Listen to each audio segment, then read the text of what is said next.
جو بندہ دوستان گرامی قدر، جو بندہ چھینک لے اور وہ کہے وَإِذَا اسْتَنْصَحَكَ فَانْصَحْ لَهُ، جو تم سے مشورہ لے، مشاورت کرے، مشورہ لے، یار میں تو کاروبار کر رہا ہے، بڑے عرصے سے کر رہا ہے، بڑے عرصے سے تو کاروبار کر رہا ہے، تو جب تو کاروبار کر رہا ہے تجھے کاروبار کی اونچ نیچ کا پتہ چل گیا، اس کو پیچ و تاب کا پتہ چل گیا،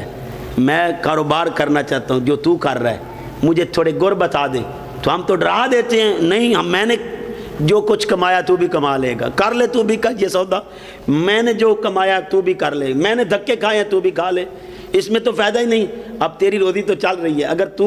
اس سے اتنا ہی ناراض تھا کاروبار سے تو چھوڑ دیتا، اگر کر رہا ہے تو اس کو بھی گر بتا دے، بھائی میں نے نقصان اٹھائے ہیں تو نہ اٹھانا، میں نے یہ کام کیے تھے، وَإِذَا اسْتَنْصَحَكَ فَانْصَحْ لَهُ، جب کوئی مشورہ لے تو اسے اچھا مشورہ دو۔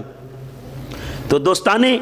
گرامی قدر ذہن نشین کر لیں، آج کے بعد جب کوئی آپ سے مشورہ لے تو اچھا مشورہ دینا ہے، یہ مشورہ کا اچھا دینا، فَانْصَحْ لَهُ، اچھا مشورہ دو، اس کو اپنی عقل، اپنی سوچ اور اپنے فہم کے مطابق مشورہ دو۔ حضور فرماتے ہیں یہ مسلمان کا مسلمان پر حق ہے۔ اور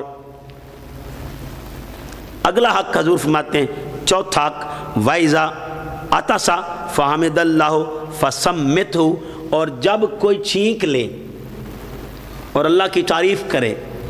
تو اس کا جواب دے، یہ مسلمان کا مسلمان پر حق ہے۔ لیکن مزاج میں آج یہ بھی بات عجیب تر ہے، میں نے لوگوں میں دیکھا ہے اگر کوئی غریب چھینک لے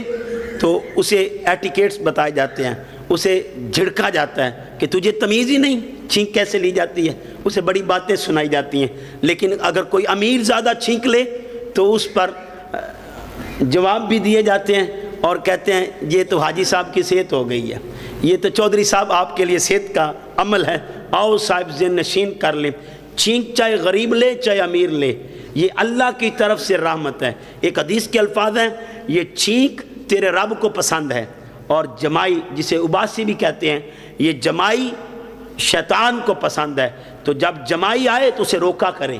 ہاتھ دے کر یوں کر کے یا اپنے ہونٹوں کے درمیان روک لیں، یہ اجر کا کام ہے۔ جمائی کو روکنا ثواب ہے اور چھینک کا آنا اللہ کی طرف سے انعام ہے، یہ اللہ کی طرف سے رحمت ہے۔ تو جب تیرے بھائی پر رحمت ہو رہی ہے تو جواب دے گا کہ اللہ تجھ پر رحم کرے، تو تیرا رب اس بدلے میں کہ میرا بندہ بندے کے حق میں دعا کر رہا ہے، یہ اسے جانتا بھی نہیں، اس کی پہچان بھی نہیں، پھر بھی میرے بندے کو دعا دے رہا ہے کہ اللہ تو اس پر رحم فرما، تو اللہ پاک بدلے میں اس بندے پر اپنی رحمتیں نازل کر دیتے ہیں۔ تو آؤ یہ مسلمان کا مسلمان پر حق ہے۔ تو ہم نے کیا کہنا ہے